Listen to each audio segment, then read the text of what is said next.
Alléluia. Que le Seigneur soit glorifié, qu'il soit élevé au milieu de nous. Je suis là en son nom. Et je suis là pour parler de sa part. Je prie donc que le Saint-Esprit me qualifie. Et que je sois un instrument utile et pur entre ses mains ce matin. Et que vos cœurs soient ouverts pour recevoir la grâce qu'il a préparée pour nous. Ma prière, c'est que cette chanson soit une conscience pour nous. Que Jésus, qui est mort et ressuscité, se manifeste pleinement en nous. Que nous puissions nous identifier à cette mort et cette résurrection. Nous sommes en train de parler de progresser dans la foi.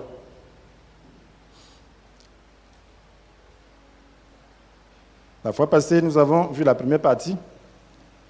Aujourd'hui, nous allons parler de vaincre la mort spirituelle dans la deuxième partie. Alors, si on parle de mort, ça effraie tout le monde. Encore spirituel, ça effraie. Mais sans la lumière, nous ne pouvons pas chasser les ténèbres. Voilà, nous avons besoin d'être illuminés. Nous avons besoin de savoir quel est le monde spirituel. Quels sont les principes essentiels de la vie chrétienne pour pouvoir nous en sortir. Donc ne soyez pas effrayés parce que par sa grâce, nous sommes en lui. Il est question donc de progresser, d'avoir davantage de connaissances qui nous permettent d'avancer sur ce chemin. Donc nous devons comprendre le principe de la mort spirituelle et savoir comment se libérer de la loi du péché et de la mort. Ceci nous concerne tous. Comment être délivré de la loi du péché et de la mort. Alors dans la première partie, nous avons vu que pour progresser dans la foi, nous devons suivre le principe initial. Lorsque nous avons cru, comment ça s'est passé? Parce que tu ne sais pas comment tu as cru, tu ne sauras pas comment progresser. Nous avons cru. Par la foi, on dit croire, ça veut dire que c'est la foi qui nous a permis d'être en Christ, qui a permis que Christ soit en nous. Parce que la Bible nous dit dans Jean 3, verset 16, que Dieu a tant aimé le monde qu'il a envoyé son Fils unique. Son Fils, son unique, pour que tous ceux qui placent leur confiance en lui, échappent à la perdition et qu'ils aient la vie éternelle. Pour que tous ceux qui placent leur confiance en lui échappent à la perdition et qu'ils aient la vie éternelle. Donc, c'est ceux qui placent leur confiance en lui qui échappent à la perdition. Ce ne sont pas les œuvres. La Bible nous dit que ce n'est pas la grâce que nous sommes sauvés. Par le moyen de la foi. Donc, c'est une grâce, une faveur imméritée. Donc, le salut est une faveur. Mais il faut placer sa confiance en celui-là qui a accompli l'œuvre pour nous. Lorsque nous croyons vraiment, quelque chose se passe. Nous nous identifions à Christ dans sa mort et sa résurrection. Et c'est la raison pour laquelle il ôte nos péchés. Parce qu'il est mort pour le péché, nous mourrons avec lui. Et il est ressuscité avec nous sans péché. Donc par la foi, nous acceptons ça. Et c'est lorsque nous acceptons ça que ça marche. Quand nous acceptons ça, ça marche. Alors il faudra maintenant que nous croyions à sa puissance pour pouvoir avancer. Donc nous devons résister à la tentation. Nous devons résister à l'envahisseur. Vous savez, le diable est là. Il cherche à nous envahir. À travers la tentation cherche à voler notre vie. La tentation cherche à forcer la porte du temple de Dieu et l'envahir.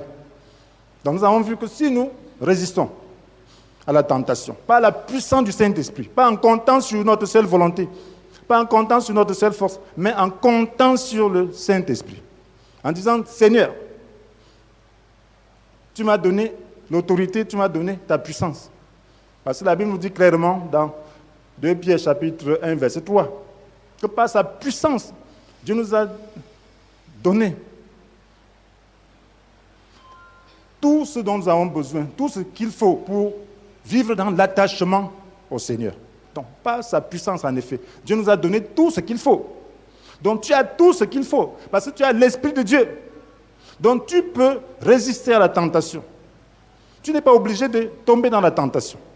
Tu peux y résister si tu prends ta vie spirituelle au sérieux. Si tu mets une vie de prière, si tu es attentif, lorsque devant la tentation, tu te tournes vers Dieu pour prier. Tu te tournes vers Dieu pour te saisir de sa puissance, qui est le Saint-Esprit. Donc nous avons vu que si nous le faisons, nous grandirons tout naturellement. Parce que c'est Dieu qui fait grandir. Personne ne peut se grandir, se faire grandir de lui-même. Tu peux pas décider de grandir. Même les enfants, là, c'est Dieu qui fait grandir, même les plantes, c'est Dieu qui fait grandir. C'est Dieu qui a fait des lois. Donc, c'est la même chose. Tout ce que tu peux faire, c'est croire, recevoir Jésus, résister à la tentation pour que les mauvaises herbes n'envahissent pas la semence qui est en toi, pour l'étouffer et l'empêcher que cette semence produise du fruit. Parce que notre cœur est un champ. Dieu a sémé un bon cœur. Alors ce cœur doit se développer. Il n'est pas mature lorsque tu crois. Donc il doit se développer. C'est un cœur nouveau. Bien, je rappelle donc, vous pouvez suivre le message antérieur pour bien comprendre ce principe. Donc ce matin, nous allons approfondir dans ce principe de la mort et de la résurrection. Afin de comprendre la mort spirituelle, nous devons comprendre que le salut est une expérience de la mort et de la résurrection. Nous devons aussi comprendre le principe de la mort spirituelle et savoir comment vaincre. C'est de ça qu'il est question ce matin. Donc le salut est une expérience de la mort et de la résurrection. Si nous ne comprenons pas cela, nous ne pourrons pas avancer. Nous avons besoin de mourir tous les jours. Nous avons besoin de comprendre d'abord ce principe et nous identifier à Christ pour sa mort, dans sa mort. Dans Romains chapitre 6, versets 3 à 4, Romains chapitre 6, versets 3 à 4, voici ce que la Bible nous dit. Ne savez-vous pas que nous tous qui avons été baptisés pour Jésus, c'est en relation avec sa mort que nous avons été baptisés.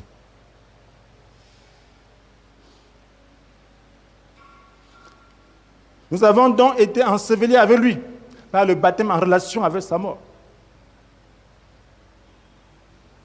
Afin que comme le Christ a été ressuscité d'entre les morts, nous aussi, par la puissance glorieuse du Père, très important, pour que comme le Christ a été ressuscité d'entre les morts par la puissance glorieuse du Père, nous aussi, nous menions une vie nouvelle. Très important. Donc ne savez-vous pas que nous tous qui avons été baptisés pour Jésus-Christ, c'est en relation avec sa mort, nous avons été baptisés. Nous avons donc été ensevelis avec lui par le baptême en relation avec sa mort, afin que, comme le Christ a été reçu d'entre les morts par la puissance glorieuse du Père, nous aussi nous menions une vie nouvelle. Donc, il y a un principe. Le baptême est important. Pourquoi? Parce que cela traduit notre engagement à mourir et ressusciter. Cela traduit notre engagement à nous identifier à Christ dans sa mort et sa résurrection. Ne savez-vous pas que nous tous qui avons été baptisés pour Jésus, c'est en relation avec sa mort. Donc lorsque tu es baptisé là, tu es en train de dire que Jésus, je m'associe à toi pour mourir pour le péché. Donc je m'engage dans ce principe. Je m'engage à t'obéir. Je m'engage à unir ma vie avec la tienne. Je m'engage à faire un avec toi dans ta mort et dans ta résurrection. Donc, et la Bible dit afin que comme le Christ a été ressuscité d'entre les morts par la puissance glorieuse du Père, nous aussi nous menions une vie nouvelle. Donc c'est la puissance de Dieu qui nous donne la capacité de mener une vie nouvelle. Ce n'est pas ta force. C'est simplement en s'identifiant par la foi à la mort et la résurrection de Jésus que nous avons donc la puissance de Dieu qui nous permet de mener la vie de Christ. Donc nous mourrons à l'ancienne nature et nous ressuscitons dans la nouvelle. La Bible nous dit dans 1 Pierre chapitre 3, verset 21, que le baptême, c'est s'engager envers Dieu avec une conscience pure. C'est s'engager envers Dieu avec une conscience pure. Pourquoi ça? Cela veut dire que tu as décidé que je ne voudrais plus vivre en Adam. Je ne voudrais plus vivre comme un pécheur. Je ne voudrais plus vivre comme un homme naturel. Tu t'engages. Ta conscience est pure. Ça veut dire que tu es sincère dans ton engagement. La foi demande la sincérité. Le baptême donc traduit cette sincérité. Tu dis, j'ai compris, je m'engage. J'ai compris que j'ai besoin d'un cœur nouveau. J'ai compris que j'ai besoin d'un esprit nouveau. J'ai compris que j'ai besoin de marcher en nouveauté de vie. Maintenant, je m'engage. Je n'ai pas de force. Mais quelqu'un l'a fait pour moi. Je ne sais pas obéir, mais le Christ a obéi pour moi. Je m'associe à lui. Je m'unis à lui pour que son obéissance me soit imputée. Pour que son obéissance me soit attribuée. Pour que je sois en mesure d'obéir comme lui. Voilà le symbole du baptême. Vous savez, Jésus est passé par le baptême, mais ce n'était pas pour lui, c'était pour nous. Il voulait dire qu'il porte nos péchés sur lui, pour mourir avec nous et ressusciter en nouveauté de vie. C'est ce que cela voulait dire. Il n'était pas un pécheur. Jean-Baptiste prêchait la repentance et il baptisait. Mais qu'est-ce qu'il disait? Vous allez voir dans Matthieu chapitre 3, verset 11. Il dit, je vous baptise dans l'eau pour indiquer votre changement, comme signe de votre changement de vie. Donc, il vous baptise dans l'eau, comme signe de votre changement de vie. Mais il dit, il y a quelqu'un qui vient après moi. Il est plus puissant que moi. Je ne suis même pas digne de lui enlever les sandales. C'est lui qui vous baptisera dans le Saint-Esprit et le feu. Ça, c'est Matthieu 3, verset 11. C'est lui qui vous baptisera dans le Saint-Esprit et le feu. Donc, il dit qu'il n'est pas digne de lui enlever les sandales. Ça veut dire qu'il n'est pas digne d'être son esclave. Parce qu'à l'époque, c'est les esclaves qui enlevaient les sandales des patrons ou des autres. C'est des esclaves. Donc, il dit, je ne suis même pas digne d'être son esclave. Donc, c'est lui qui va baptiser dans le Saint-Esprit et le feu. Donc, sans le Saint-Esprit, ce baptême devient juste un rituel, sans vie. Jean-Baptiste a amené les gens simplement pour leur indiquer qu'ils doivent changer, qu'ils doivent se décider à changer, qu'ils doivent se repentir. Tout ce que tu peux faire, c'est avoir une bonne intention et faire ce qui est en ton pouvoir. Mais tu ne peux pas changer ta nature. C'est impossible. Tu ne peux pas changer ta nature. C'est impossible.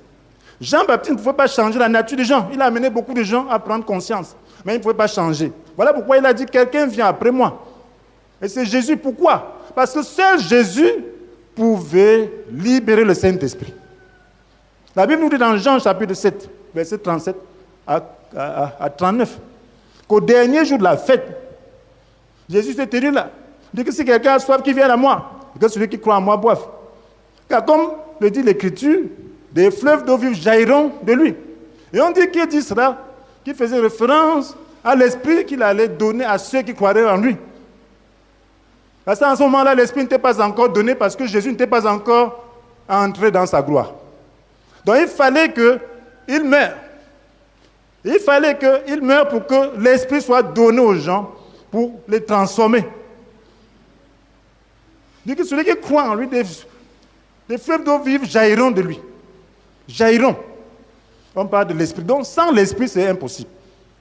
Donc lorsque Jean baptisé, ses fidèles n'avaient pas l'esprit, mais ils étaient bien disposés à recevoir Christ. Il indiquait que Jésus est là, que c'est l'agneau de Dieu qui ôte le péché. Lui ne pouvait pas ôter le péché, lui Jean. Il pouvait seulement dire aux gens que voilà celui qui ôte le péché, je vous prépare. Il préparait seulement le chemin. Et c'est la raison pour laquelle vous allez vous rendre compte que dans le ministère de l'apôtre Paul, dans Actes 19, il a rencontré 12 disciples à Éphèse qui ne connaissaient que le baptême de Jean. Alors c'est les disciples de Jésus. Il était avec eux, il s'est rendu compte que quelque chose ne va pas. Que ces gens-ci sont bien, mais il y a quelque chose qui manque. Il dit, mais vous avez reçu l'Esprit quand vous avez cru. Il dit qu'on n'a pas entendu parler qu'il y a un Saint-Esprit. Vous avez donc reçu quel baptême? Il dit, celui de Jean. Il dit, ah. Il ne savait même pas que l'Esprit Saint existait. Ah, puis Paul donc les a baptisés au nom de Jésus. Il a imposé les mains pour qu'il soit le Saint-Esprit. Donc, c'est dit que Jean ne pouvait donner que ce qu'il avait. Mais c'est Jésus qui pouvait donner la vie. Donc, le baptême au nom de Jésus veut dire qu'on s'identifie à Jésus. Ce n'est pas que dans la forme, on devait dire seulement au nom de Jésus, comme certains discutent aujourd'hui. Non. Jésus a dit clairement comment le baptême va se faire. Mais on voulait insister que ce n'est pas le baptême de Jean, mais le baptême de Jésus que Jésus a ordonné. Il a dit comment ça se passe. Donc, c'est dit que sans le Saint-Esprit, le baptême devient juste un rituel. Et maintenant que nous croyons en Jésus, nous croyons en quoi? Pour pouvoir progresser, nous croyons en quoi? Notre salut repose sur quoi? Sur nos œuvres?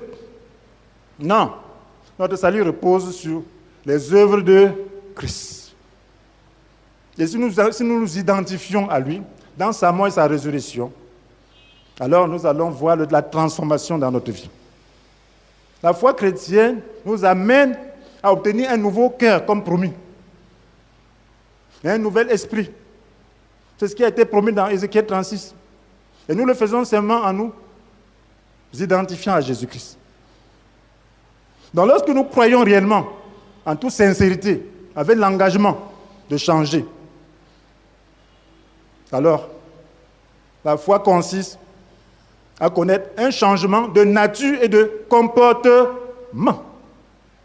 La vraie foi va te conduire à un changement de nature et de comportement.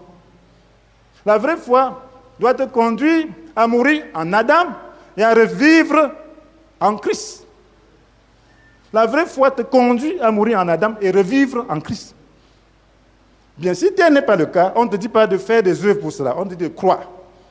On te dit de prier, on te dit d'aspirer au Saint-Esprit, on te dit de te considérer comme mort pour le péché, comme vivant pour Dieu dans l'union avec Jésus-Christ. C'est ce que la Bible nous dit dans Romains chapitre 6, verset 11, n'est-ce pas? Considérez-vous comme mort. Tu es mort comment? En t'identifiant à Jésus. Tu dois te considérer comme ça. C'est ça qu'on appelle foi. La foi, c'est quoi? C'est une façon de faire quoi? De posséder. C'est une façon de posséder son esprit.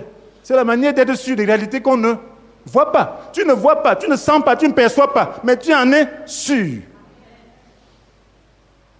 Si tu ne le fais pas, tu ne progresseras jamais.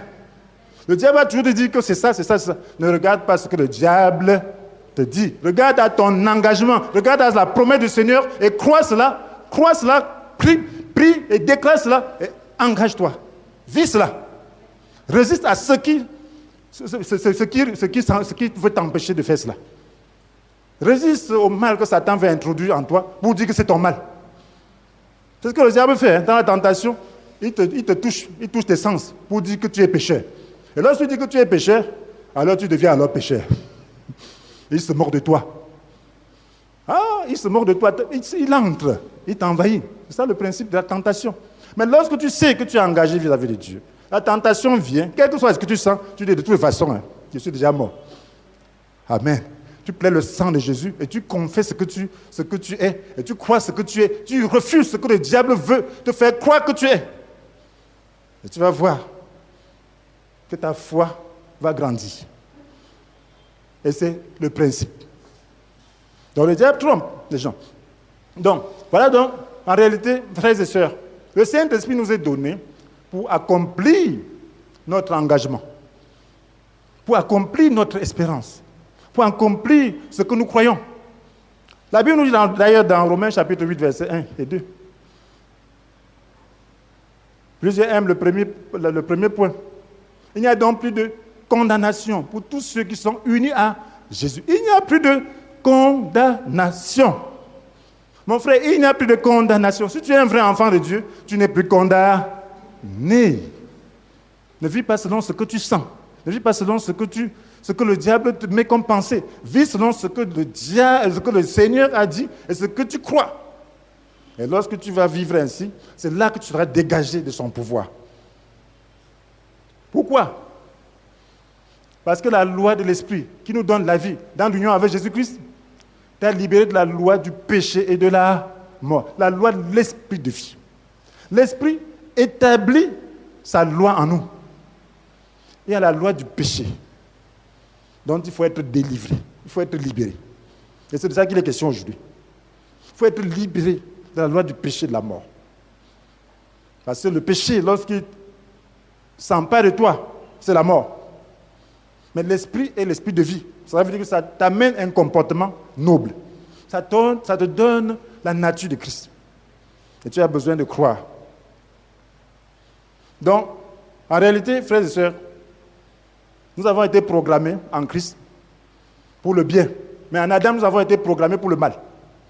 Donc, il est question donc de s'identifier à Christ pour être programmé pour le bien, pour profiter de ce programme. Donc, nous allons comprendre donc le principe de la mort, parce que c'est important. La mort spirituelle. Alors, si tu comprends ça, ça va te mettre quelque chose dans ta tête, dans ta vie, qui te permettra de t'accrocher à Dieu. Nous vivons dans un monde très difficile. Le conflit est réel. Et nous devons avoir beaucoup d'amour les uns envers les autres. Parce que vous ne savez pas ce que quelqu'un subit. Le diable travaille pour attaquer les vrais enfants de Dieu. Si vous regardez seulement à l'extérieur, vous allez dire que non, celui-ci n'est pas sérieux, alors qu'il est vraiment sérieux. Donc nous devons nous aider les uns les autres, parce que le diable veut aller en enfer avec un grand nombre. Donc nous devons être beaucoup miséricordieux, nous devons être pleins de grâce et beaucoup prier. Prier les uns pour les autres. Quel que soit ce que tu vois, prie simplement, parce que ton tour peut arriver à toi aussi. Ça peut arriver que tu deviens aussi fou. Oui. Et lorsque tu seras fou, tu te moquer de l'autre, on va bien se moquer de toi aussi. Donc, il faut savoir que c'est la grâce de Dieu. Et que nous sommes là pour nous aider. La Bible nous dit dans Hébreux chapitre 2, verset 14. Hébreux chapitre 2, verset 14. Ainsi donc, puisque ces enfants sont unis par la chair et le sang, lui aussi, de la même façon, a partagé leurs conditions. Il a fait pourquoi? Il a fait pour réduire à l'impuissance celui qui détenait par la mort, celui qui détenait le pouvoir de la mort, c'est-à-dire le diable. Il a fait pour réduire à l'impuissance par la mort celui qui détenait le pouvoir de la mort, c'est-à-dire le diable. Je reprends. Ainsi donc, puisque ces enfants sont unis par la chair et le sang, il est question de nous qui avons cru. C'est la chair et le sang de Christ qui nous unit. Amen. Amen. Nous partageons sa chair, nous partageons son sang. Il a dit, si quelqu'un ne mange pas de sa chair, s'il ne boit pas de son sang, il n'a pas la vie. Amen. Lorsqu'on est en lui, on partage sa chair et son sang. Donc, qu'est-ce que ça veut dire donc? Lui aussi, de la même façon, a partagé leurs conditions. Donc, il est devenu un humain. Amen. Il est devenu un humain. Pourquoi? Un humain, pourquoi? Il a fait pour réduire à l'impuissance. Qui? Il a fait pour réduire à l'impuissance. De quelle manière? Par la mort. Amen. Il a fait pour réduire à l'impuissance. De quelle manière? Par la mort. Il a réduit à l'impuissance qui? Celui qui détenait le pouvoir de la mort, c'est-à-dire le diable. Donc, il y a quelqu'un qui détient le pouvoir de la mort. Disons, détenez. Pour toi qui crois, cette personne ne détient plus le pouvoir de la mort sur toi. Parce que le Christ l'a réduit à l'impuissance par quel moyen? Par la mort. Il a pris la condition humaine pour réduire à l'impuissance le diable qui détenait le pouvoir de la mort dans ta vie, dans ma vie. Donc cela veut dire que la mort n'a plus de pouvoir sur nous. En Jésus. Il y a la mort physique, il y a la mort spirituelle. Alors, lorsqu'on mourait à l'époque, avant Jésus, on allait dans le séjour des morts. Et le diable avait la clé de la mort et du séjour des morts. Les justes avaient leur partie. Et les injustes avaient leur partie. Maintenant, quand Jésus est mort, qu'est-ce qu'il a fait? Il est allé au séjour des morts, mais c'était en mission. Amen. Puisqu'il n'avait pas péché. Il a pris nos péchés, mais il fallait qu'il meure. Mais étant mort, il a déjà satisfait. Il devient maintenant un lion. Amen. Il va saisir le diable. Il dit, donne-moi les clés. Il prend les clés de la mort et du séjour des morts. C'est pour cela que lorsqu'il est ressuscité, il a amené les saints qui attendaient. Il les a amenés au ciel. Amen. Lisez les évangiles, vous allez voir que beaucoup de tombeaux de saints étaient ouverts. Il les a amenés au ciel. Et désormais, ceux qui croient en Jésus-Christ, réellement de tout leur cœur, ne vont plus au séjour de mort, mais ils vont au paradis. Jésus dit dans Apocalypse chapitre 1, verset 18, il dit, le vivant, j'ai été mort, et voici, je suis vivant pour l'éternité, je détiens les clés de la mort et du séjour des morts. Il détient les clés de la mort et du séjour des morts. Cela veut dire que c'est Jésus qui détient les clés. Que s'était-il passé pour que Satan ait les clés? Alors la mort est entrée dans l'humanité comment? Par la désobéissance des premiers hommes. Faites attention avec la parole de Dieu. Quand Dieu dit la parole, c'est ça. On ne change rien jusqu'à ce que le ciel et la terre passent. Ça reste ainsi. Il a dit à Adam et Ève, quand vous allez manger du fruit, de l'arbre entre le choix du bien, de l'arbre, le choix entre le bien et le mal. Si vous mangez de ce fruit-là, vous allez mourir. Donc ne mangez pas. Il y a beaucoup d'arbres. Il y a beaucoup d'arbres de toute nature. Il y a même l'arbre de la vie. Mangez de tout, mais sauf ça. Parce que le jour où vous mangerez, vous mourrez. Ça, c'est Genèse 2, versets 17, 16 à 17. Vous connaissez tout ça. Mais qu'est-ce qui s'est passé? Ces gens ont mangé. Est-ce qu'ils sont morts ce jour-là? Est-ce qu'ils sont morts? Adam a vécu 930 ans. N'est-ce pas? Est-ce qu'il est mort ce jour-là? Ceux qui sont avancés dans les connaissances vont dire qu'il est mort ce jour-là. Amen. Parce qu'avec Dieu, un jour c'est comme 1000 ans. Et 1000 ans c'est comme un jour. 930 ans c'est comme la soirée d'un jour. Alléluia. Donc ils n'ont pas accompli 1000 ans. Alléluia.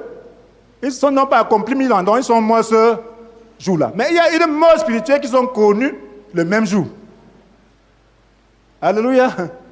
Il y a une mort spirituelle qui a été immédiate.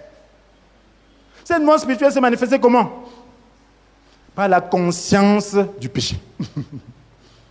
La conscience du mal. Ils ont mangé l'arbre du choix entre le bien et le mal. Et quand ils ont mangé, ils ont commencé à être conscients du mal. Le mal est entré en eux. Et c'est ainsi que Dieu leur dit, dans Genèse chapitre 3, verset 16, que la femme, ses désirs vont se porter vers son mari, mais celui-là va dominer sur elle. Et vous voyez déjà, l'envie et la domination, la tyrannie. Donc tout ça est entré, ça c'est la mort. Ce qu'on appelle mort spirituelle. S'il n'y avait pas ça avant, Adam avait tellement aimé sa femme qu'il a mangé du fruit interdit. Donc ils étaient un. Mais après maintenant, la femme va envier que pourquoi tu es chef? Pourquoi Dieu t'a même créé le premier? Tu penses, tu me dépasses en quoi? Parce qu'il y a des femmes intelligentes qui sont plus intelligentes que leur mari, non? Amen. Tu peux fréquenter plus ton mari, ce n'est pas un problème. Tu peux être plus intelligent, c'est des capacités. Amen. Mais il te dépasse aussi sur certains points. Il dit, c'est moi-même, je suis même plus intelligent que lui. Pourquoi c'est lui qui est le chef? Ah, l'envie. Je peux même faire ça plus que lui. Pourquoi c'est lui qui est le chef? Tout ça ne se posait pas avant. Tout ça, c'était l'entraide. C'était juste des rôles. Mais le péché est entré. La femme commence à envier. C'est pour ça que l'envie est entrée, la convoitise. Lorsque vous voyez le monde là, c'est la convoitise qui pousse les uns et les autres à faire beaucoup de choses. Les jalousies. Ça, c'est la mort. Ce sont les œuvres de la mort. Ah ben pourquoi ton sacrifice a été agréé par Dieu et le mien n'est pas agréé? C'est comme ça que Caïn dit. C'est ça que Caïn dit à son frère. Pourquoi? Pourquoi moi? Pourquoi ce n'est qu'à moi que ça arrive? Ça, c'est la mort. Tu commences à détester ceux qui sont mieux que toi. Ça, c'est la mort. Donc voilà comment la mort est entrée. Donc, c'est une puissance. On dit celui qui détenait les clés de la mort. Et Jésus dit qu'il a les clés, qu'il détient les clés de la mort et du séjour des morts. Donc désormais, c'est lui qui a ces clés. Il y a une mort spirituelle qui se manifeste par le comportement, le mauvais comportement, qui n'est pas le comportement digne de Dieu. Croire en Jésus, c'est avoir une nouvelle nature. Ça veut dire avoir la nature de Dieu, ça veut dire se dégager de cette mort. Jésus est venu pour nous restaurer. Il est venu pour prendre les clés de la mort, pour que le péché n'ait plus de pouvoir sur nous. Faites attention lorsque vous lisez la Bible. Lorsque vous lisez la Bible, les interdits qui vous disent que si tu fais ça, tu vas aller en enfer, il faut faire attention. Parce que ça veut dire que c'est des péchés qui mènent à la mort. Il y a des petits commandements. Amen. Mais il y a des commandements de base. Là où il y a l'interdit. Il dit que celui qui fait ça va aller dans l'ordre de feu. Ne blaguez pas avec ça. C'est comme le commandement que Dieu a donné à Adam et Ève. Donc il faut se dégager de ce pouvoir-là. Il ne faut pas que ce pouvoir-là agisse sur toi. La Bible nous dit dans Éphésiens chapitre 2, verset 1. Et ça nous dit, autrefois, vous étiez morts. À cause de quoi? À cause de vos fautes et de vos péchés. Autrefois, vous étiez morts. À cause de quoi?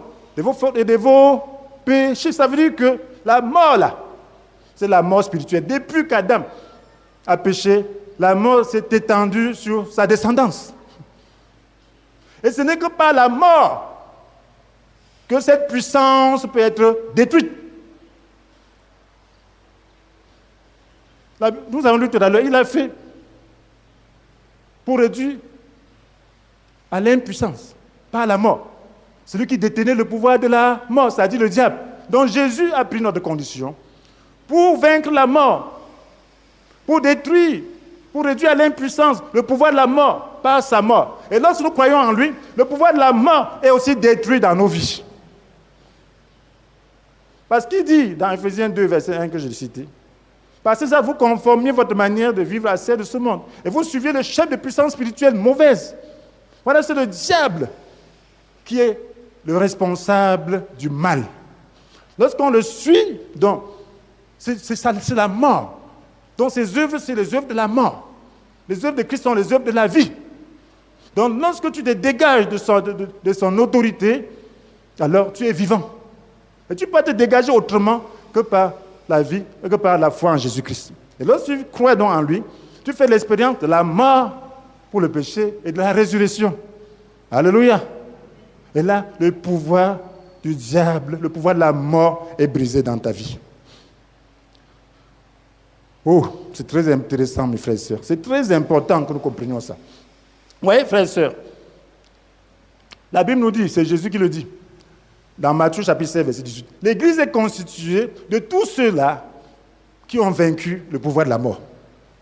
Dans l'Église invisible, ceux que Dieu compte, ce sont ceux-là qui ont fait l'expérience de la mort et de la résurrection. C'est-à-dire qu'ils sont identifiés à Jésus-Christ, dans sa mort et sa résurrection.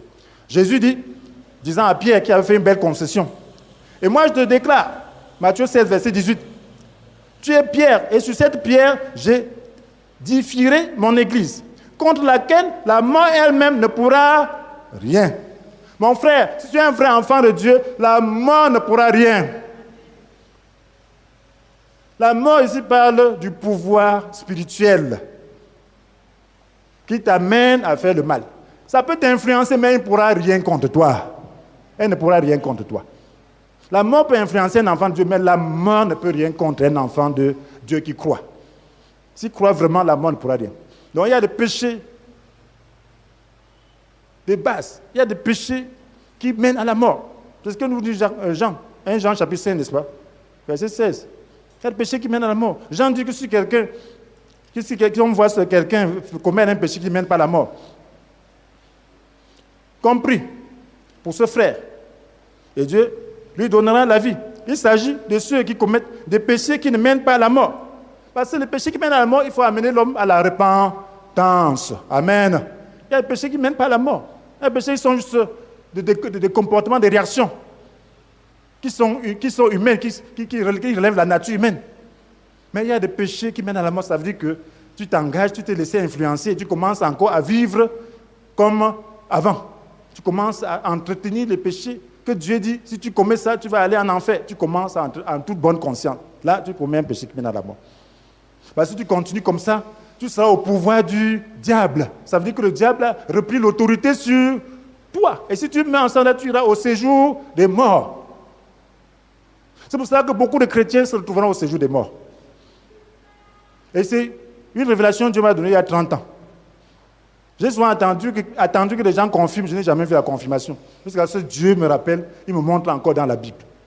Mon frère, mes soeurs, ne jouez pas avec la parole de Dieu. J'avais connu une situation, à l'époque, Dieu m'a dit que cette personne n'est pas au paradis. J'ai dit, qu'est-ce que ça veut dire? J'ai prié, il m'a dit que non. Est-ce qu'elle est perdue? Non, ce n'est pas qu'elle est perdue, mais elle ne va pas au paradis. J'ai dit, mais ça veut dire donc quoi? C'était un dilemme. J'ai commencé à faire des recherches, je n'ai jamais trouvé. Sauf dans la Bible. Personne n'a jamais confirmé. Mais c'est écrit. Si tu lis noir sur blanc, toi-même lis pour voir si ce n'est pas ça. Donc, lorsque le Seigneur vient, il enlève les vainqueurs. Ceux sur qui il n'y a pas de pouvoir de la mort. Mais des autres sont des enfants de Dieu. Il y en a. Qu'est-ce qu'ils vont faire? Le diable peut avoir encore pouvoir sur eux. Et à la résurrection, lisez dans Apocalypse chapitre 20, verset 13. Quand j'ai lu ça, quand Dieu m'a parlé ça, ça m'a beaucoup effrayé moi-même. Beaucoup. Ça m'a effrayé. Je dis moi-même, effrayé. Et c'était quelque chose que Dieu me rappelait. Au verset 13, la Bible nous dit, la mer avait rendu ses naufragés. La mort et le royaume des morts avaient rendu ceux qu'ils détenaient. Et tous furent jetés, furent jugés chacun conformément à ses actes. Donc, la mer, là, quand les gens meurent, certains vont dans les mers, il y a des naufragés. Peut-être leurs esprits, il y a des séjours de mort, peut-être par là, ça les retient. Et puis, on parle de... Et la mort et le royaume des morts avaient rendu ceux qu'ils détenaient. Donc, la mort, c'est une puissance. Ce sont des puissances sataniques. Le chef de cette puissance, c'est le diable. Donc, il a d'autres principautés.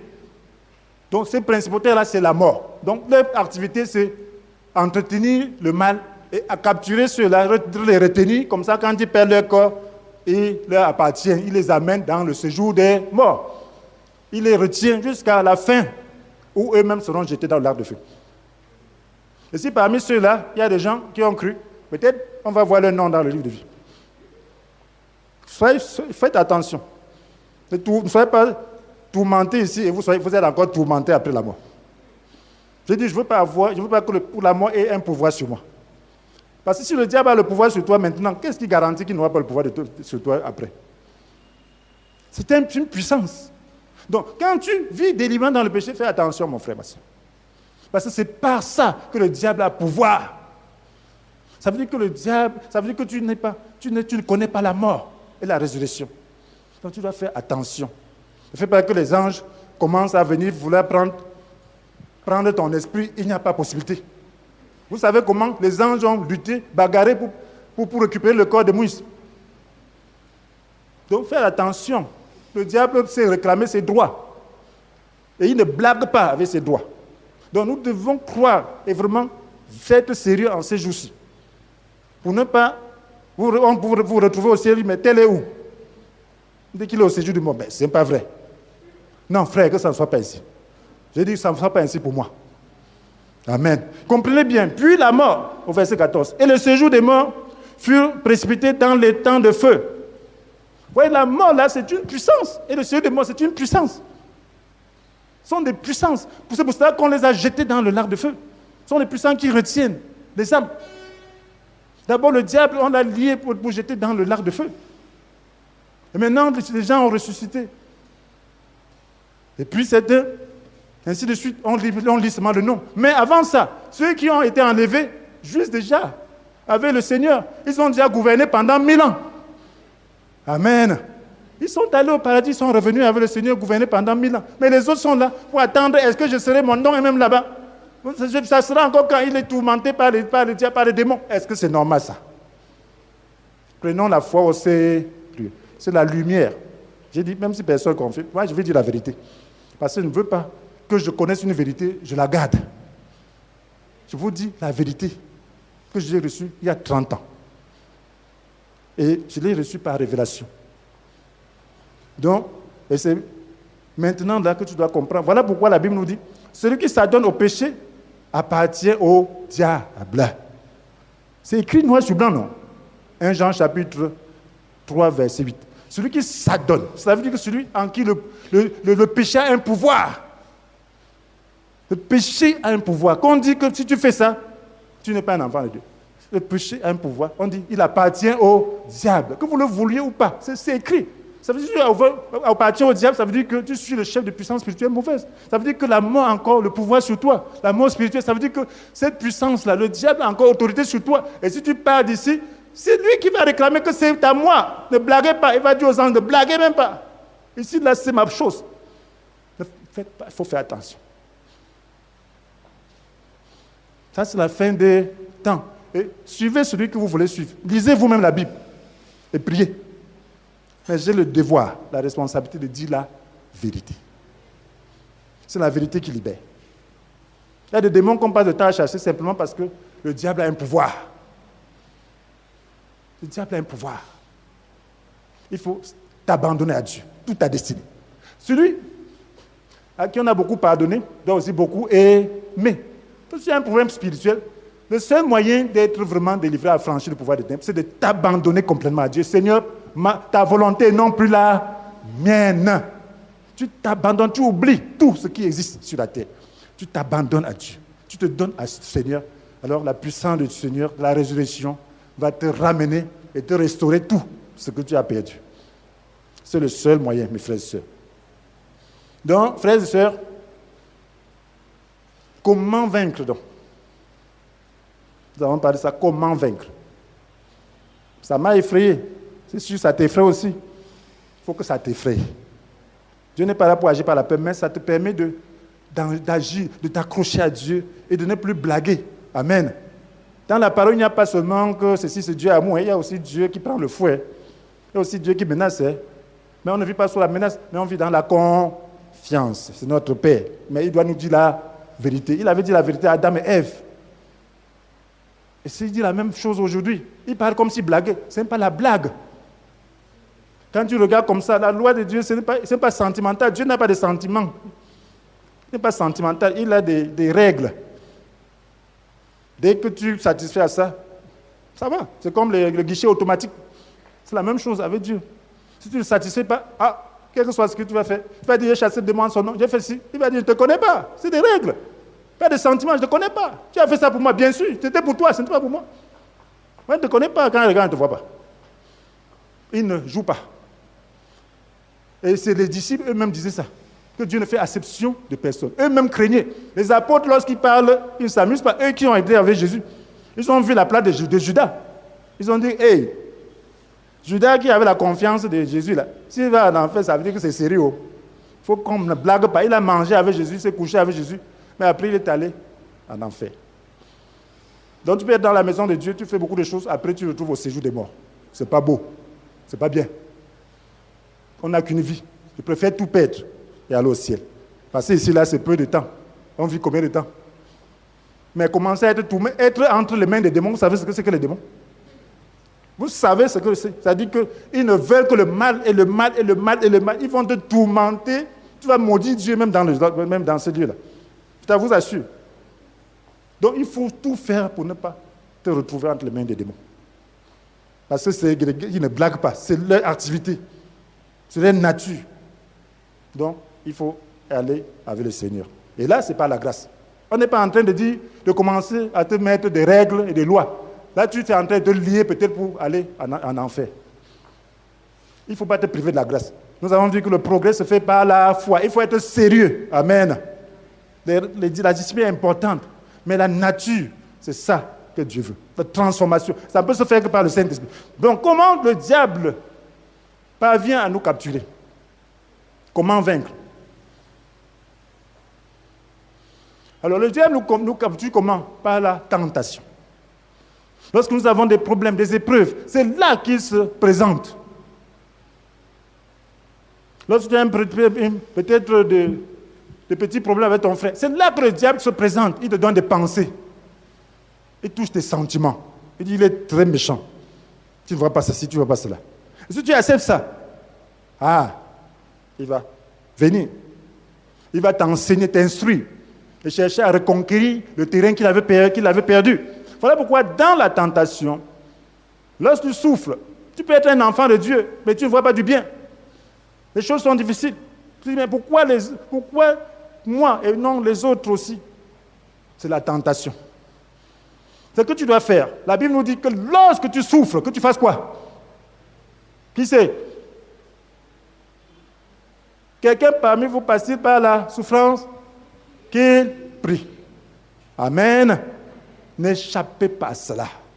Si ton frère t'a fait quoi, la solution, ce n'est pas lui parler, c'est prier pour toi-même. Amen.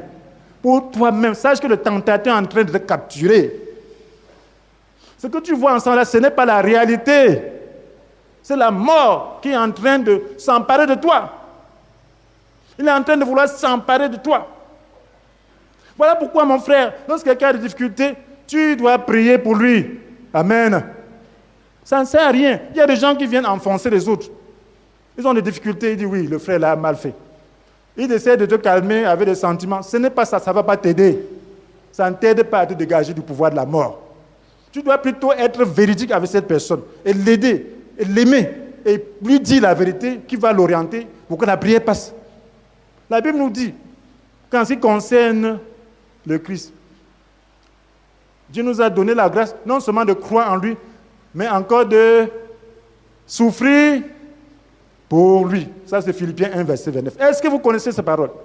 Donc, tu dois accepter de souffrir, mon frère. C'est ça la mort, c'est ça la croix. Lorsque tu as des difficultés, accepte la souffrance. Prie que Seigneur, je souffre. Tu as été blessé, c'est vrai. Mais ne regarde pas l'instrument qui t'a blessé.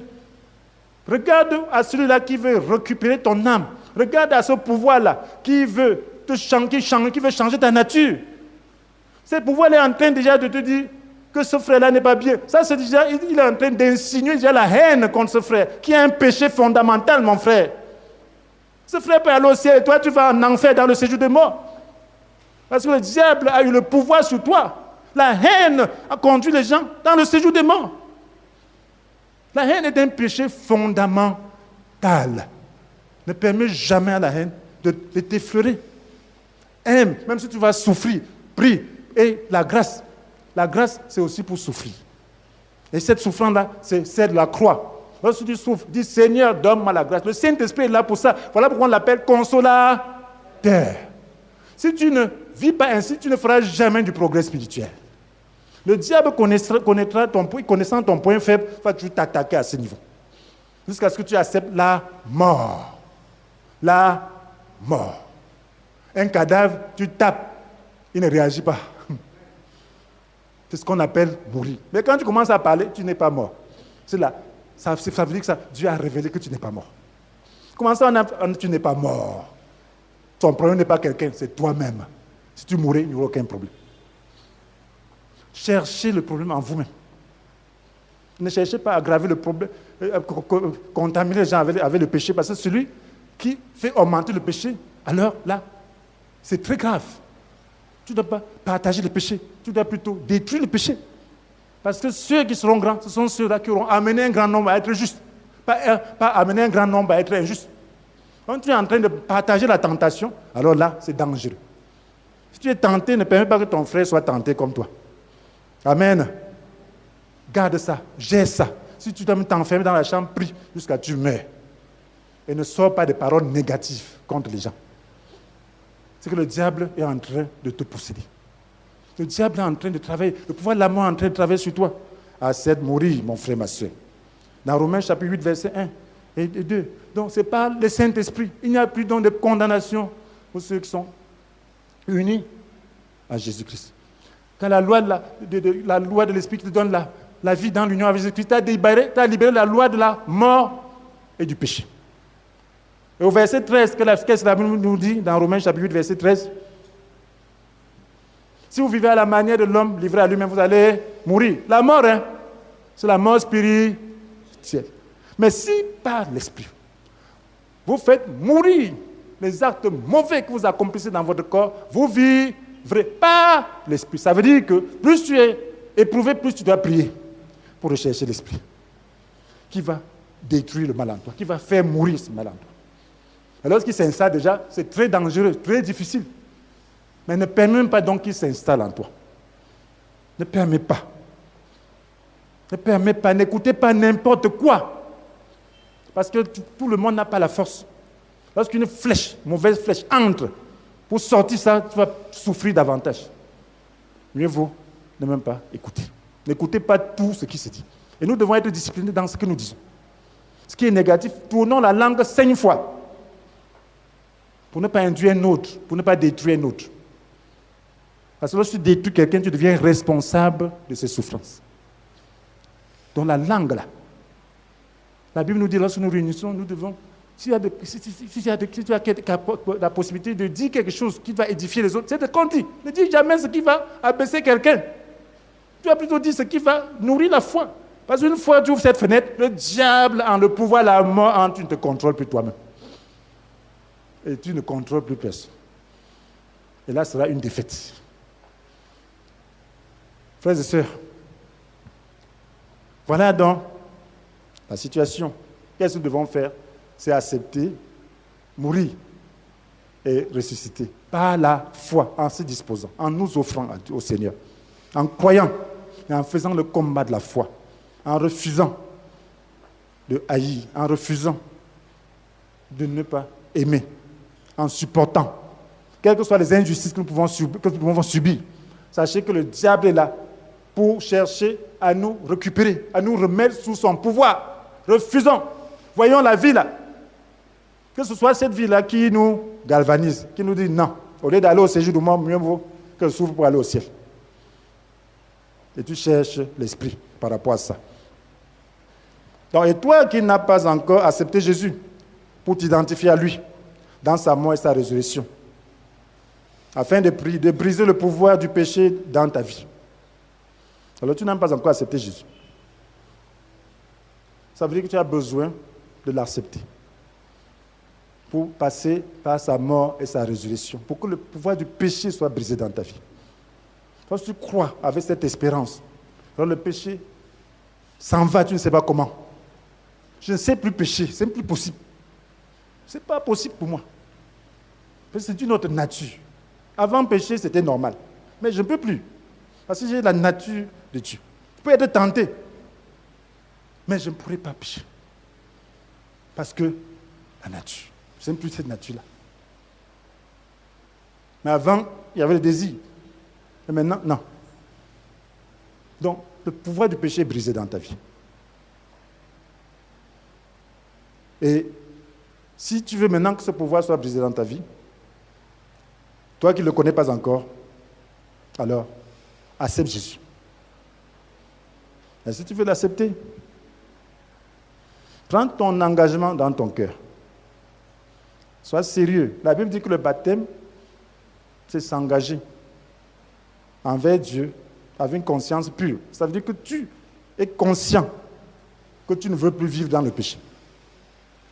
Et tu veux maintenant t'identifier à Jésus dans sa mort et sa résurrection pour que le pouvoir du péché soit brisé dans ta vie. Parce que c'est le seul moyen que le péché soit brisé dans ta vie, que son pouvoir soit brisé dans ta vie. Maintenant, si tu veux placer ta confiance en Jésus, si tu veux recevoir Jésus ce matin, je t'invite à prier avec moi. Toi qui n'as pas encore reçu Jésus, tu dois dire, Seigneur Jésus, Seigneur Jésus, je te reçois dans mon cœur. J'accepte de m'identifier à toi dans ta mort et ta résurrection afin de briser le pouvoir du péché dans ma vie. Merci d'avoir subi la mort à ma place. Que ton esprit me donne la capacité de t'obéir. Amen. Amen. Une offrande d'acclamation.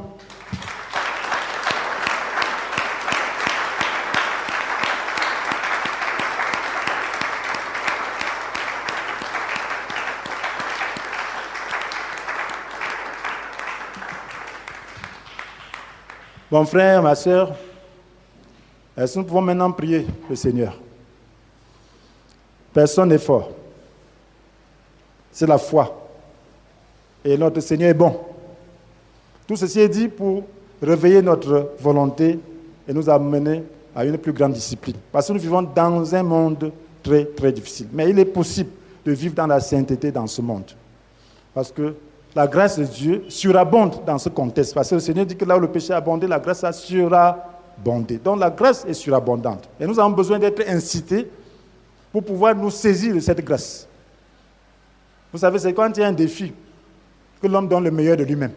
S'il n'y a pas d'examen, de passage, les étudiants et les élèves ne travailleront pas. Mais lorsqu'on sait qu'il y a l'examen demain, alors les gens bossent, ils ne dorment pas. Quand toi-même tu sais que tu ne sais pas le jour où tu vas partir et que le séjour de mort peut te hanter, mon frère, tu vas faire attention. Alléluia. Oui, tu dois faire attention. Je ne voudrais pas que parmi nous, demain, quelqu'un soit capturé encore par la mort. On arrive demain, où est-il? Il n'est pas au paradis. Il est où? Il est capturé par la mort. Ça va faire mal. Alors qu'on était tous ensemble. Alors qu'on pouvait se passer de ça. Lorsque vous entendez les guerres et ceci, des gens qui meurent, est-ce que ça fait plaisir? Non. L'humain n'aime pas ça. C'est la même chose. Quand les gens meurent spirituellement, ça ne doit pas faire plaisir. Donc, prions que le Seigneur puisse nous donner la grâce. C'est sa grâce. Est-ce que si tu n'es pas vraiment engagé, si tu t'es amusé avec Dieu depuis, alors c'est le temps. Pendant qu'il est encore temps, décide-toi de t'identifier au Seigneur. Dis, Seigneur, oui, je me suis amusé, mais maintenant là, je ne veux plus donner l'occasion au diable de me tenir, de me retenir par sa mort, par la mort spirituelle. Est-ce que tu peux dire ça au Seigneur? Que Seigneur, je m'abandonne à toi. Je ne compte que sur toi. Je n'ai pas de possibilité, je n'ai même pas de force. Oui, c'est Dieu qui agit en nous, lui-même en nous, pour produire le vouloir et le faire. Oui, c'est lui qui le fait. Donc, on le laisse avant qu'il le fasse. La Bible nous dit, frère, je vous exhorte donc, à cause de cette immense bonté de Dieu, à lui offrir votre corps comme un sacrifice vivant, saint, et qui plaise à Dieu. Ce sera de votre part un culte spirituel. Donc, offre-lui ton corps, mon frère, ma soeur. Offre-lui ton corps. Offre-lui. Ce n'est pas que quelqu'un soit fort. Personne n'est fort. Mais le Seigneur est fort pour nous. Il est notre force. Le Saint-Esprit est notre force. Et tout le monde peut accéder à l'Esprit de Dieu. Tout le monde qui le veut. Est-ce que nous pouvons maintenant dire, Seigneur, aide-nous. Seigneur, aide-nous. Seigneur, je m'engage ce matin. Seigneur, j'ai entendu ta parole. J'ai entendu, Seigneur, que je ne dois pas m'amuser avec ta parole parce que tu es sérieux. Oh Seigneur, tu es un Dieu juste. Seigneur, tu es un Dieu fidèle. Ce que tu dis, c'est exactement ce que tu fais. C'est pour cela que, Seigneur, ayant entendu ta parole, je prie maintenant que, Seigneur, oh Seigneur, me voici. Seigneur, je place ma confiance en toi. Je place ma confiance en ta mort et ta résurrection. Seigneur, je t'offre mon corps, je t'offre ma vie, je t'offre toute ma vie. Seigneur, je te conseille de toutes choses. Seigneur, mon Dieu, je voudrais maintenant me considérer comme mort pour le péché, comme vivant pour Dieu dans l'union avec toi. Seigneur, je ne voudrais plus, Seigneur, céder au pouvoir de la mort. Je ne veux plus céder au pouvoir de la mort. Seigneur, j'ai assez joué. Seigneur, peut-être je me suis en sorti, mais maintenant, Seigneur, je ne veux plus le faire. Seigneur, je veux voir ton pouvoir. Je prie que, Seigneur, ce pouvoir soit brisé dans ma vie. Je prie que, Seigneur, ce pouvoir soit brisé dans ma vie. Je prie que tu m'illumines davantage. Je prie que, Seigneur, tu m'accordes, Seigneur, ta grâce. Oui, pardonne à celui que tu tiens encore à cœur. Oui, si tu as encore des ressentiments contre quelqu'un, pardonne. Dis, Seigneur, délivre-moi de ce ressentiment. Parce que, Seigneur, ça peut être une porte pour le diable de pouvoir encore m'oppresser, de pouvoir encore, Seigneur, me récupérer. Je ne voudrais plus de ressentiment. Oui, plaide le sang de Jésus sur toi. Dis, Seigneur, je ne veux pas de ressentiment. Ça peut être un problème familial. Ça peut être même avec un païen. Ça peut être même avec le gouvernement. Ça peut être même avec des autorités. Ça peut être même avec les voisins. Seigneur, je ne veux plus de ressentiment. ressentiment. Seigneur, délivre-moi de ce ressentiment. Je veux être, Seigneur, un digne fils de Dieu. Je veux changer de nature et de comportement. Seigneur, je veux t'appartenir entièrement. Seigneur, je ne veux plus que le pouvoir de la mort agisse en moi. Je ne veux plus, Seigneur, que le diable, Seigneur, ait une autorité, Seigneur, mon Dieu, sur moi. Je ne veux plus, Seigneur, que le diable ait une zone de juridiction dans ma vie. Seigneur, c'est pour cela que je t'abandonne, Seigneur. Je m'abandonne à toi. Je m'abandonne à toi. Ô Saint-Esprit, Saint-Esprit, viens dans ma vie. Viens dans ma vie. Accomplis ce que Christ a fait à la croix pour moi. Seigneur, entraîne-moi dans ta mort. Entraîne-moi dans la mort de Jésus. Saint-Esprit, entraîne-moi dans la mort de Jésus. Saint-Esprit, entraîne-moi dans la mort de Jésus, afin de réduire à l'impuissance celui qui détenait le pouvoir de la mort. Oh, Saint-Esprit, entraîne-moi dans la mort de Jésus. Entraîne-moi dans la mort de Jésus, afin que, Seigneur, le diable soit réduit à l'impuissance dans ma vie, afin que la mort spirituelle n'ait plus de pouvoir sur moi. Entraîne-moi, Saint-Esprit. Entraîne-moi, Saint-Esprit. Esprit de Dieu, manifeste-toi dans ma vie. Manifeste-toi dans ma vie. Saint-Esprit, manifeste-toi dans ma vie. Libère-moi. Libère-moi. Oh, Seigneur, Saint-Esprit, établis la loi. Seigneur, ta loi en moi. Établis la loi de vie en moi. Établis la loi de vie en moi. Établis la loi de vie en moi. Libère-moi la loi du péché et de la mort. Libère-moi la loi du péché et de la mort. Libère-moi la loi du péché et de la mort. Libère-moi la loi du péché et de la mort. Libère-moi la loi du péché et de la mort. Délivre-moi. Délivre-moi. Donne-moi un nouveau corps. Donne-moi un nouveau corps. Donne-moi un nouveau corps. Donne-moi un nouveau cœur. Donne-moi un nouveau cœur. Donne-moi un nouveau cœur. Donne-moi un nouveau cœur. Libère-moi de tous les liens de la mort. Libère-moi de tous les liens de la mort. Libère-moi de tous les liens de la mort. Libère-moi de la désobéissance. Libère-moi du pouvoir de la désobéissance. Libère-moi du pouvoir de la désobéissance. Libère-moi du pouvoir de la haine. Libère-moi du pouvoir du ressentiment. Libère-moi du pouvoir du ressentiment. Oh Saint-Esprit, libère-moi. Saint-Esprit, libère-moi. Seigneur, tu dis que si c'est le Fils qui vous donne la liberté, vous serez effectivement des hommes libres. Seigneur, nous voulons la liberté. Seigneur, libère, libère, libère. Oh Seigneur, nous recevons la liberté que tu accordes. Nous recevons la liberté que tu accordes par ton esprit. Merci Seigneur. Merci Seigneur pour la liberté que tu nous accordes. À toi la gloire, à toi l'honneur, à toi la puissance. Au nom puissant de Jésus.